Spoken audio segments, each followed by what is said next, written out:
প্রিয় বন্ধুরা, আসসালামু আলাইকুম। আমি এখন পড়তে যাচ্ছি নীতি কথার গল্প থেকে আরও একটি গল্প। নাম প্রতিশ্রুতি রক্ষা। মহানবী কখনো প্রতিশ্রুতি ভঙ্গ করতেন না, অন্যকেও প্রতিশ্রুতি রক্ষা করার নির্দেশ দিতেন। প্রতিশ্রুতি রক্ষা করার জন্য যে কোনো কঠিন কষ্ট পর্যন্ত সহ্য করতেন। প্রতিশ্রুতি রক্ষার ব্যাপারে মহানবী যে কতটা ত্যাগ স্বীকার করতেন তার দৃষ্টান্ত পাওয়া যাবে একটি ঘটনা থেকে। নবুয়ত প্রাপ্তির কিছুকাল আগের ঘটনা সেটি। আবদুল্লাহ বিন আবিহামনা নামে এক সঙ্গীর সঙ্গে মহানবী কিছু জিনিস ক্রয় বিক্রয়ের কাজ করছিলেন।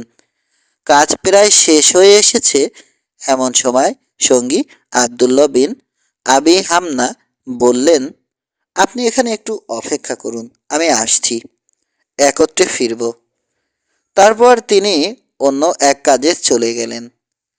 মহানবী তার জন্য অপেক্ষা করে আছেন।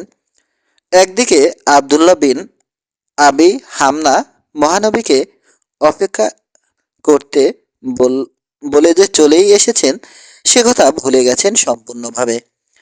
3 দিন পর আবি হামনার হঠাৎ মনে পড়ে গেল সে কথা। তড়িঘড়ি ছুটে গেলেন তিনি। গিয়ে দেখেন মহানবী তার জন্য তখনও অপেক্ষা করছেন। আবি হামনাকে দেখে ভীষণভাবে ক্ষিপ্ত হয়ে ওঠার কথা মহানবীর। সাধারণ মানুষ তো এর চেয়ে অনেক কম কষ্টেই ক্ষেপে ওঠে, কিন্তু মহানবী একটুও রাগ করলেন না। ভেতরে ভেতরে ভীষণ বিরক্ত হলেও প্রকাশ করলেন না সেটা। মৃদু কণ্ঠে শুধু বললেন, 3 দিন ধরে এখানেই আছি, তুমি আমাকে কষ্ট দিয়েছ। প্রতিশ্রুতি রক্ষার এরকম নজির হয়তো আর নেই।